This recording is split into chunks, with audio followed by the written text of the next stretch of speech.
Hello everyone and welcome back.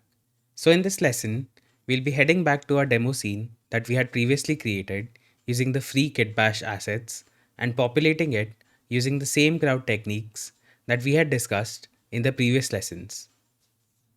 First, let's go ahead and open the demo scene layout file, and we'll be caching that scene out as a USD so that we can use it to render our final scene.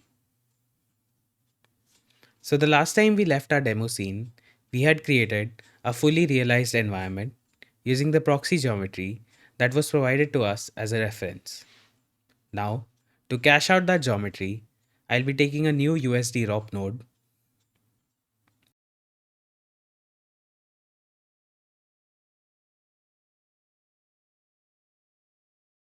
I'll connect this to my material linker node.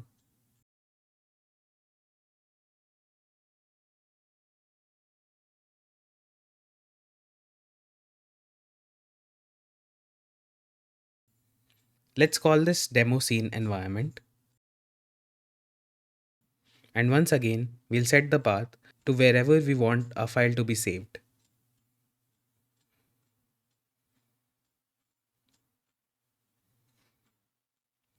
Now it all looks good. Before caching it out, I'll once again verify that all my materials are rendering correctly by switching to the Karma XPU render viewport.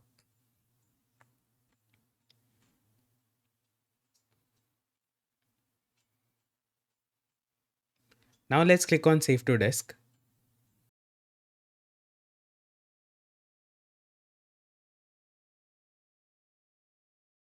Before we can head back to our original file, I'll re-import the USD using a sublayer node and verify that it's working correctly.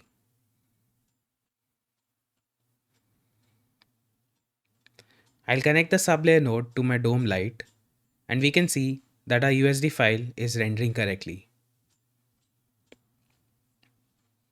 Now let's reopen the final scene file. In the final scene file, we can replace our current buildings with the new environment that we had created for our demo scene.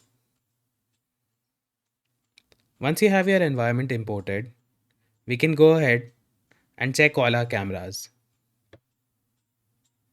In case you want to make any edits to our crowds or refer to your environment using the latest scene layout, we can head back to our object context.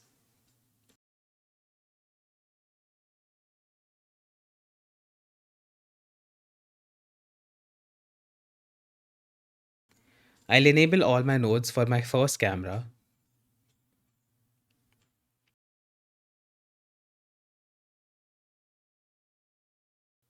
So now, if we head to the buildings geometry node, we can take a lop import node, and using the lop import node, we'll import our demo scene into the object context.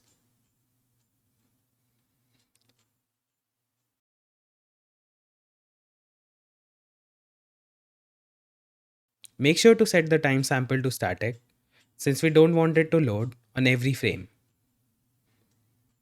So now you can either use this as a reference for where you want to place your characters, or alternatively, you can also replace the proxy geometry inside the simulations itself.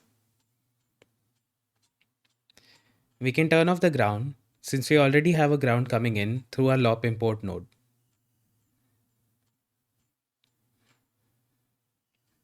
So you can now verify that all three of your cameras are working as intended. And once you're happy with the result that you're getting, you can go ahead and jump back into stage. We can recache the USD nodes that we had created in the previous lessons and go for a final render.